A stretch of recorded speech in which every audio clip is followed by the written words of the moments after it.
Islamic Research Center. آج ہم ایک ایسی خاتون کے بارے میں پڑھنے جا رہے ہیں جن کے بارے میں نبی صلی اللہ علیہ وسلم نے فرمایا قوموا الی امی، چلو اٹھو میری ماں کے ہاں چلے۔ آپ جانتے ہیں رسول اللہ صلی اللہ علیہ وسلم کی والدہ کا نام آمنہ تھا، آپ کی رضائی ماں کا نام حلیمہ سعدیہ۔ وہ کون سی ماں تھی جس کی طرف جانے کے لیے آپ صلی اللہ علیہ وسلم نے اپنے صحابہ سے کہا؟ ایک ایسی خاتون جن کے بارے میں آپ صلی اللہ علیہ وسلم نے فرمایا اس موقع پر جب انہیں قبر میں اتارا گیا، دفن کیا گیا، جزاک اللہ من امن، اے میری ماں و ربیبتن، اور پرورش کرنے والی، اللہ تجھے جزائے خیر عطا فرمائے۔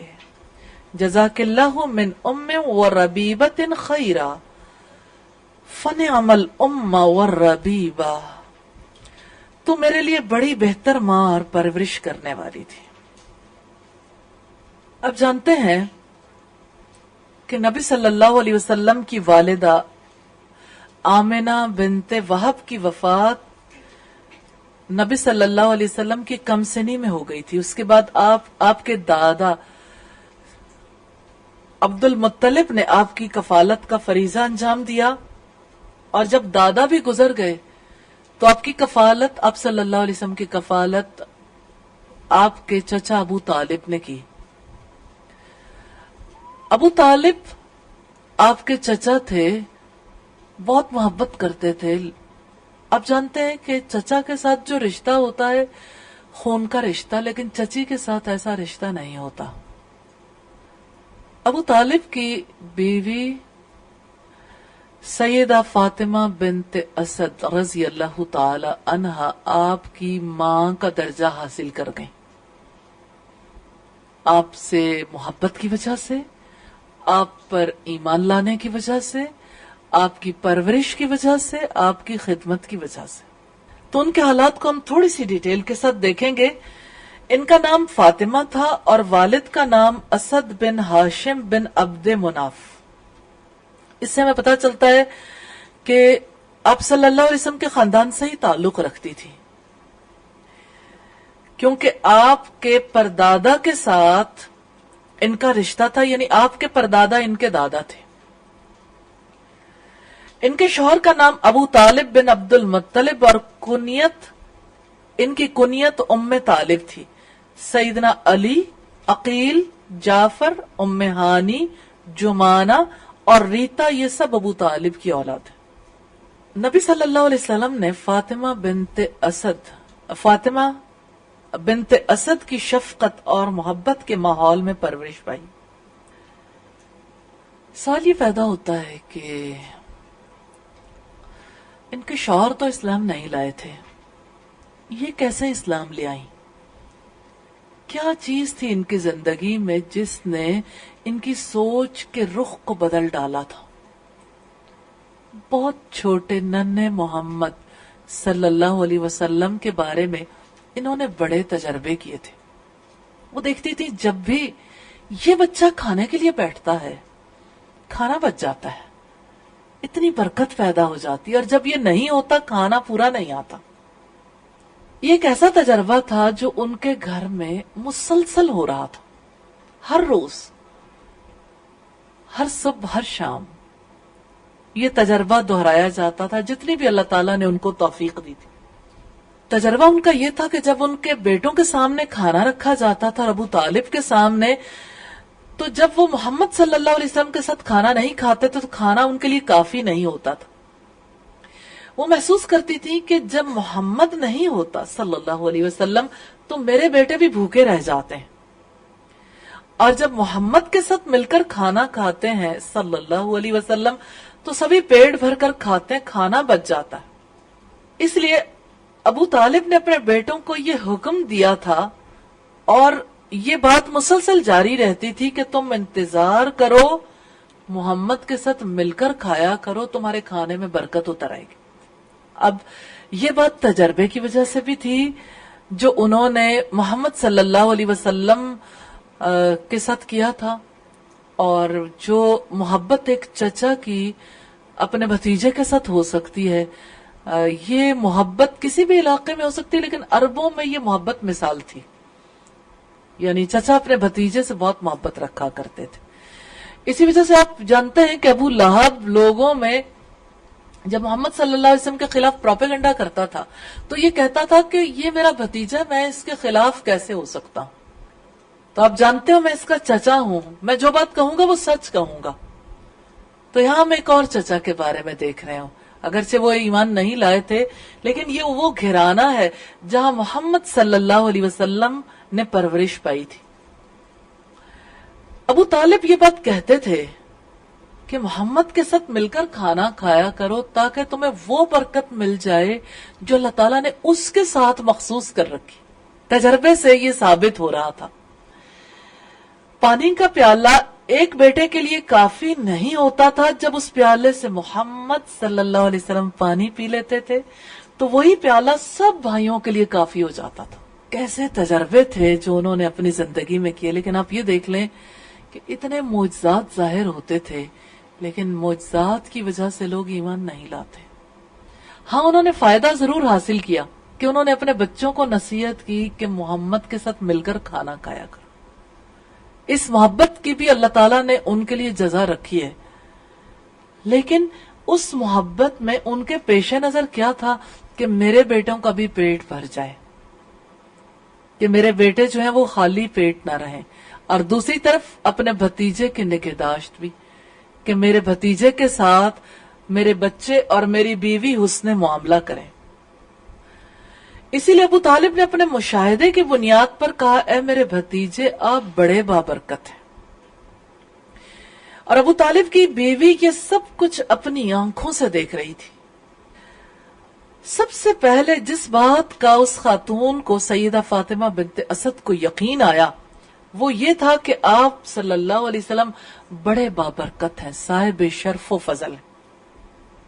پھر رسول اللہ صلی اللہ علیہ وسلم کمائی کے حوالے سے اپنے اوپر اعتماد کرنے لگے تو آپ نے اپنے چچا عباس بن عبد المطلب کے ساتھ بات کی کہ ابو طالب بہت بچوں والے ہیں اور مالی اعتبار سے تنگ دست ہے، میں ان کا بوجھ ہلکا کرنا چاہتا ہوں. رسول اللہ کی خودداری کو دیکھیے کہ اس گھر میں پروان چڑھے تھے، آپ کی برکت دوسروں کو نصیب ہو رہی تھی، حتیٰ کہ محمد صلی اللہ علیہ وسلم کے لیے محبت سیدہ فاطمہ بنت اسد کے دل میں بھی پیدا ہوئی اور ابو طالب کے دل میں بھی.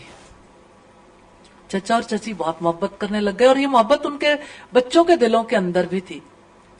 اور جیسے حضرت موسیٰ علیہ السلام کے بارے میں ہمیں ملتا ہے نا کہ قرآن حکیم میں آتا ہے کہ ہم نے اپنی طرف سے اس پر محبت ڈال دی تھی. تو یہ بھی اللہ تعالیٰ کی خاص رحمت تھی. اب صلی اللہ علیہ وسلم کی وجہ سے کھانے میں برکت پیدا ہونا، لیکن یہ خودداری رسول اللہ صلی اللہ علیہ وسلم کے اندر ہم دیکھ رہے ہیں کہ آپ چاہتے تھے کہ ان کا بوجھ ہلکا کر دیں. دونوں ابو طالب کے پاس گئے، اس موضوع پر بات کی تو اس نے دونوں سے کہا کہ علی اور جعفر کو اپنی کفالت میں لے لو اور تیسرے بیٹے عقیل کو میرے پاس رہنے دو، اس طرح میرا بوجھ کافی حد تک ہلکا ہو جائے گا. رسول اللہ نے سیدنا علی کو اور عباس بن عبد المطلب نے سیدنا جعفر رضی اللہ تعالی عنہ کو اپنی کفالت میں لے لیا. اس کے بعد آپ صلی اللہ علیہ وسلم تجارتی کاروبار میں مصروف ہو گئے. یہ ہم نے یہ دیکھا کہ یہ وہ گھرانہ تھا جنہوں نے نبی صلی اللہ علیہ وسلم کی کفالت کی، آپ کی پرورش کی، آپ کی برکتوں سے فیض حاصل کیا. لیکن یہی وہ گھرانہ ہے جنہوں نے آپ کی کمائی بھی کھائی. یعنی رسول اللہ تجارت کرتے تھے اور اسی گھرانے کے اندر کما کر لا کر دیا کرتے تھے، اور انہی کے بچوں کو آپ صلی اللہ علیہ وسلم کی وجہ سے کفالت ملی. یعنی ایک آپ کے چچا عباس بن عبد المطلب کے حصے میں آئے حضرت جعفر، اور دوسرے حضرت علی نبی صلی اللہ علیہ وسلم کی کفالت میں آئے. جب اللہ سبحانہ و تعالیٰ نے اپنے رسول صلی اللہ علیہ وسلم کی طرف وحی نازل کی اور لوگوں کو دعوت دینے کا حکم دیا تو سب سے پہلے عورتوں میں سے سیدہ خدیجہ نے آپ صلی اللہ علیہ وسلم کی تصدیق کی. ان کے بعد مردوں میں سب سے پہلے سیدنا ابو بکر صدیق رضی اللہ تعالی عنہ اسلام لائے، اور بچوں میں سب سے پہلے سیدنا علی نے تصدیق کرنے کی سعادت حاصل کی۔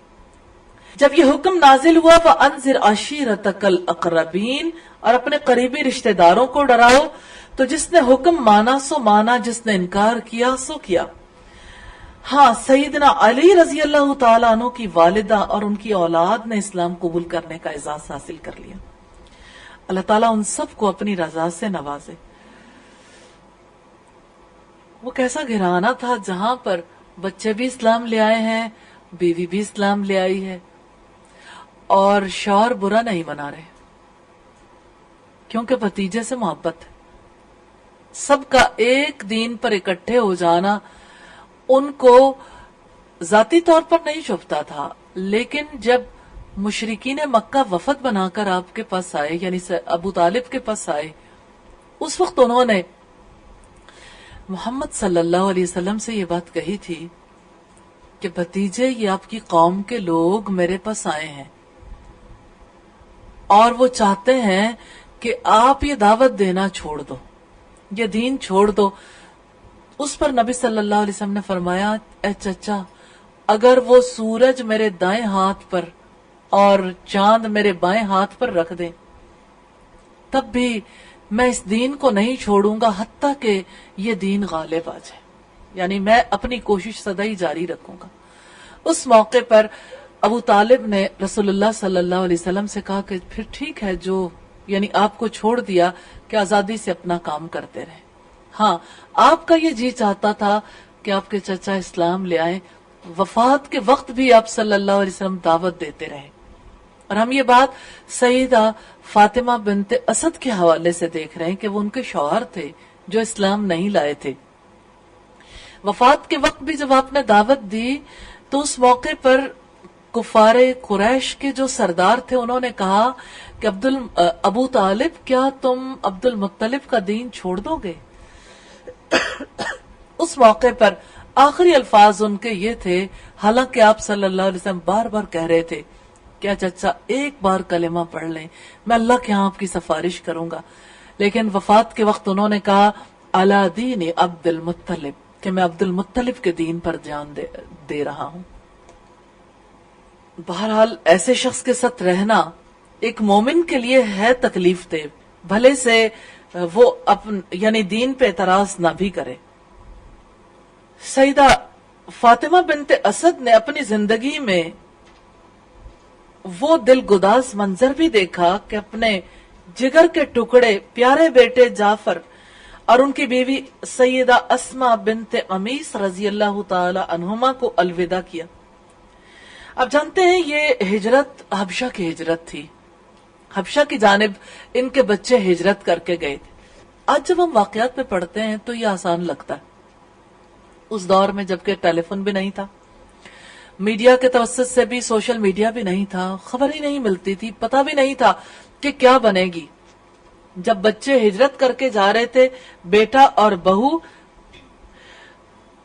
اور وہ جانتی تھی کہ مکہ والوں کی ایذا رسانیوں سے تنگ آ کر اپنے دین کی حفاظت کے لیے یہ سرزمین مکہ کو چھوڑ کر جا رہے ہیں، لہٰذا انہوں نے اس صدمے کو برداشت کیا، کیونکہ قریش ان دونوں کو ہر طرح سے نشانہ ستم بناتے تھے جیسے دوسرے اہل اسلام کو بناتے تھے۔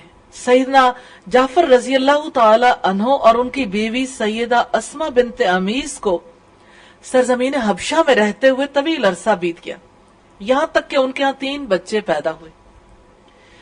ان بچوں کی دادی سیدہ فاطمہ بنت اسد رضی اللہ تعالی عنہ ان کے قرب کی سعادت سے محروم جدائی کو برداشت کرتی رہی، اور ان کے درمیان ملاقات کی کوئی صورت پیدا نہیں ہوئی۔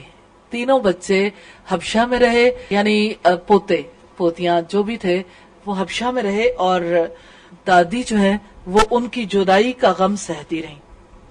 سیدہ فاطمہ بنت اسد رضی اللہ تعالی عنہا نے اور ان کے بچوں نے دیگر مہاجرین کے ساتھ مدینہ کی طرف ہجرت کرنے کی سعادت بھی حاصل کی، اور اللہ کے کلمے اور دین کو سربلند کرنے کے لیے پوری تندہی سے مصروف عمل ہو گئی۔ اور آپ جانتے ہیں کہ ہجرت تب ہوئی تھی جب ابو طالب کی وفات کو تقریباً 3 برس بیت چکے تھے. تو اس کا مطلب یہ کہ بیوگی کا اتنا عرصہ انہوں نے برداشت کیا، اور بچوں کی جدائی کے بعد، شوہر کی جدائی کے بعد یہ مدینہ میں پہنچی. اور انہیں اپنی زندگی میں سب سے زیادہ خوشی اس وقت ہوئی جب ان کے بیٹے سیدنا علی بن ابی طالب نے بتایا کہ میری منگنی سیدہ فاطمہ الزہرا کے ساتھ ہو گئی. جب دونوں رشتہ ازدواج میں منسلک ہو گئے تو سیدہ فاطمہ بنت اسد روئے زمین پر سب سے بڑھ کر سعادت مند خوش دامن ہونے کے مقام پر فائز ہوئی. یعنی رسول اللہ کی والدہ بھی تھی، پالنے والی ماں بھی، اور آپ صلی اللہ علیہ وسلم کی بیٹی کی ساس بھی تھی. یوں آپ صلی اللہ علیہ وسلم سے ایک اور رشتہ نبھایا سیدہ فاطمہ بنت اسد نے. سیدنا علی بن طالب نے نہایت پرامن اور پرسکون اور پرسعادت زندگی بسر کی. گھریلو ماحول میں کوئی گھٹن نہیں تھی. سیدنا علی نے اپنی والدہ سے یہ کہہ دیا تھا آپ کے ذمہ فاطمہ بنت رسول اللہ صلی اللہ علیہ وسلم کے لیے پانی اور گھریلو ضروریات کی غرض سے باہر آنا جانا ہوگا، اور وہ گھر کے اندرونی کام آٹا پیسنا، آٹا گوندنا وغیرہ سر انجام دے لیا کریں گے. ورک ڈسٹریبیوشن کتنی زبردست تھی کہ جو عمر میں نسبتاً زیادہ ہیں، یعنی عمر میں جو زیادہ ہیں، عمر رسیدہ خاتون ہیں، باہر کے کام وہ سنبھالیں اور گھر کے اندر کے کام نوجوان بچی سنبھالے. رسول اللہ صلی اللہ علیہ وسلم سیدہ فاطمہ بنت اسد کی بہت عزت کیا کرتے تھے، اپنی والدہ کی طرح پیش آیا کرتے تھے. سیدہ فاطمہ بنت اسد نے اسلامی ثقافت کی دولت کو اپنے دامن میں سمیٹا، اور اسلامی ثقافت آپ جانتے ہیں احادیث رسول کے ساتھ منسلک. احادیث رسول کو روایت کرنے کا اعزاز بھی انہوں نے حاصل کیا. حدیث کی کتابوں میں ان سے بیان کردہ 40 احادیث منقول ہیں الحمدللہ، جن میں سے 2 احادیث بخاری اور مسلم میں بھی ہیں. رسول اللہ سیدہ فاطمہ بنت اسد کے گھر اکثر و بیشتر تشریف لے جاتے، دوپہر کے وقت آرام کر لیتے. علامہ ابن سعد نے اپنی کتاب طبقات میں لکھا ہے فاطمہ بنت اسد نے اسلام قبول کیا، وہ بڑی صالح خاتون تھی. رسول اللہ ان کے ہاں تشریف لے جاتے، دوپہر کے وقت ان کے گھر سو بھی لیا کرتے تھے. رسول اللہ صلی اللہ علیہ وسلم سیدہ فاطمہ بنت اسد کو بعض اوقات تحائف بھی دیا کرتے تھے، کیونکہ رسول اللہ ان کی بڑی قدر کیا کرتے تھے. آپ انہیں ترجیح دیا کرتے تھے. الاصابہ فی تمییز صحابہ میں ہے، جادہ بن حبیرہ علی بن ابی طالب سے روایت کرتے ہیں، سیدنا علی فرماتے ہیں کہ رسول اللہ نے مجھے موٹے ریشم کا چوغا بطور تحفہ دیا اور فرمایا اسے فاطمہ نامی خواتین میں تقسیم کر دیں. میں نے اس کو پھاڑ کر 4 دوپٹے بنائے. ایک دوپٹہ فاطمہ بنت رسول اللہ کو دیا، بیوی بھی فاطمہ ہے. دوسرا دوپٹہ فاطمہ بنت اسد کو اپنی ماں کو دیا. تیسرا دوپٹہ فاطمہ بنت حمزہ کو دے دیا، یعنی اپنی چچا زاد بہن کو. چوتھی فاطمہ کا ذکر نہیں کیا. ابن حجر کہتے ہیں شاید چوتھی فاطمہ بنت شیبہ تھی، جو عقیل بن ابی طالب کی بیوی تھی، یعنی سیدنا علی کی بھابی. یعنی فاطمہ نام فیملی میں کتنا زیادہ تھا. تو جس طرح رسول اللہ سیدہ فاطمہ بنت اسد کی ان کی زندگی میں عزت کیا کرتے تھے، وفات کے وقت بھی آپ نے ان کی عزت کو پیش نظر رکھا. سیدنا جابر بن عبداللہ کا بیان ہے، کہتے ہیں کہ ہم رسول اللہ کے پاس بیٹھے ہوئے تھے کہ ایک شخص آپ کے پاس آیا، کہا اللہ کے رسول علی، جعفر اور عقیل کی والدہ فاطمہ بنت اسد وفات پا گئی. رسول اللہ نے فرمایا قوموا الی امی، چلو اٹھو میری ماں کے ہاں چلیں. اس بات میں، اس فقرے میں بڑا وزن ہے کہ آپ اپنے کام اکیلے انجام نہیں دیا کرتے، ساتھیوں کے ساتھ. قوموا الی امی، چلو میری ماں کے ہاں چلیں. ہم سب اٹھ کھڑے ہوئے، ہم اس طرح سہمے ہوئے تھے جیسے ہمارے سروں پر پرندے بیٹھے ہوں. جب ہم گھر پہنچے تو رسول اللہ نے اپنی قمیص اتاری اور فرمایا جب تم اسے غسل دے لو تو کفن سے پہلے اسے یہ قمیض پہنا دینا. پھر جب ان کا جنازہ لے کر چلے تو رسول اللہ صلی اللہ علیہ وسلم کبھی میت کی چارپائی اٹھاتے، کبھی آگے بڑھتے، کبھی پیچھے ہٹتے، یہاں تک کہ ہم قبر پر پہنچ گئے. پہلے قبر میں خود اترے رسول اللہ صلی اللہ علیہ وسلم، پھر قبر سے باہر نکلے اور فرمایا اللہ کا نام لے کر اسے قبر میں اتار دو.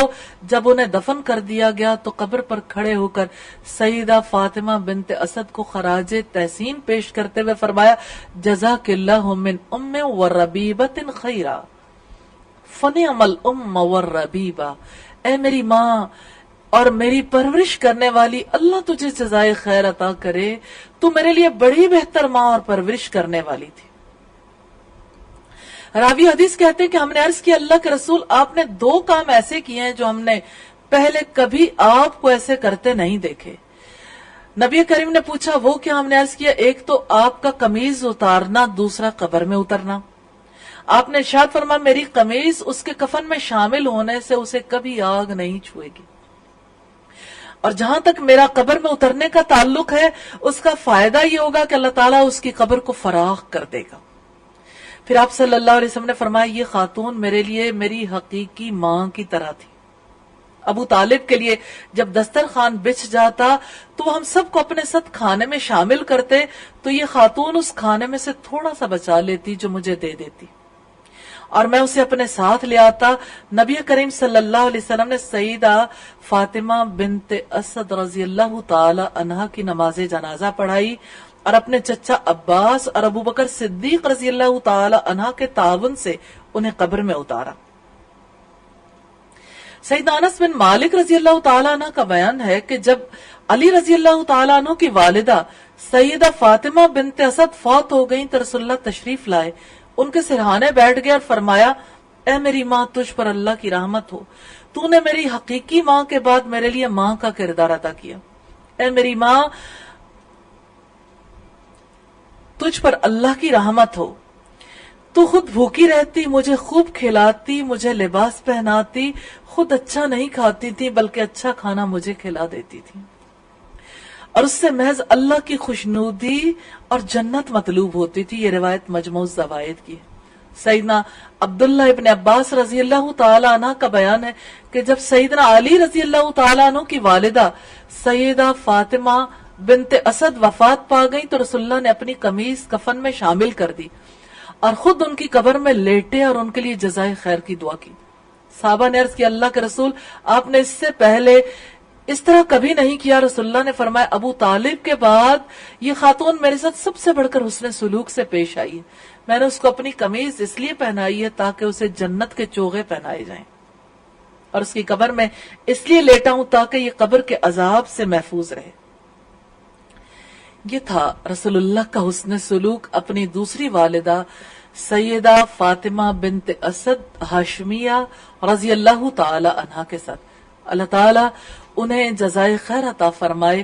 نبی صلی اللہ علیہ وسلم کی پرورش، نگہداشت، آپ کی محبت، آپ صلی اللہ علیہ وسلم کے تعلق کی بنا پر اللہ تعالیٰ انہیں ان کی ہجرت پر اجر عطا فرمائے اور اپنے بچوں کی ہجرت پر صبر کرنے پر انہیں اجر عطا فرمائے. اور اللہ تعالیٰ سے دعا ہے کہ وہ ان سے راضی ہو جائے اور وہ اپنے رب سے راضی ہو جائے. تو سیدہ فاطمہ بنت اسد رضی اللہ تعالی عنہ کی زندگی سے آپ نے اپنے لیے کیا سبق سیکھا آپ شیئر کریں گے؟ کیا سبق سیکھا آپ شیئر کریں گے؟ کیا سبق سیکھا آپ شیئر کریں گے؟ کیا الحمدللہ مجھے بہت خوشی ہو رہی ہے کہ مطلب فاطمہ نام کی لڑکی عورتیں رسول اللہ کی فیملی میں تھی اور میرا نام بھی فاطمہ ہے. الحمدللہ اللہ تعالیٰ سے دعا ہے کہ اللہ مجھے ان جیسی صفات جو ہے دے دے، اپنانے کی توفیق دے اللہ تعالیٰ. آمین. السلام علیکم. میم مجھے بہت خوشی ہو رہی ہے کہ میں نے یعنی حضرت فاطمہ کے بارے میں پڑھا، حضرت علی کے بارے میں پڑھتے تھے، حضرت ابو طالب کے بارے میں، لیکن ان کے بارے میں کبھی بالکل پتہ ہی نہیں تھا کہ یہ بھی یعنی کوئی اس طرح سے ہستیاں اور اتنا نبی صلی اللہ علیہ وسلم سے پیار کرتی ہیں. اور نبی صلی اللہ علیہ وسلم نے یہ کہا کہ چلو میری والدہ کے ہاں چلو، اور یعنی جس طرح سے وہ نبی صلی اللہ علیہ وسلم نے کیسے ان کے لیے اپنی جو ہے نا ان کی شفقت کا اظہار کیا، ان کے قبر میں لیٹے ان سے پہلے اور اپنی جو ہے قمیض پہنائی، یہ سارا مجھے بہت خوشی ہو رہی ہے ان کے بارے میں پڑھ کے. الحمدللہ. جی جو ریئل الفاظ ہیں نا نبی صلی اللہ علیہ وسلم کے، وہ الفاظ ضرور یاد کریں اور دہرایا بھی کریں ایک دوسرے کے لیے. قوموا الی امی، کیونکہ یہ بہت سادہ الفاظ ہیں اور موقع پہ آپ لوگ اچھا یاد کر سکتے ہیں. میم مجھے پہلے بالکل پتا نہیں تھا کہ منگنی بھی ہوتی ہے نا تو مجھے اس کا ریفرنس بھی مل گیا کہ منگنی ہوتی ہے، مطلب یہ جائز ہے کی جا سکتی. اصل میں یہ منگنی کا جو ورڈ ہے اس کا یہ مطلب نہیں کہ عربوں کے یہاں وہ پوری ثقافت تھی جو ہمارے یہاں ہندوؤں کی وجہ سے رائج. ورڈ کے پیچھے نا پورا ایک جہان ہوتا ہے. ہمارے یہاں منگنی کا جب لفظ بولا جاتا ہے تو وہ بہت ساری خرافات ہیں, تو جب بات طے ہوتی ہے اس کو بھی منگنی ہی بولتے ہیں.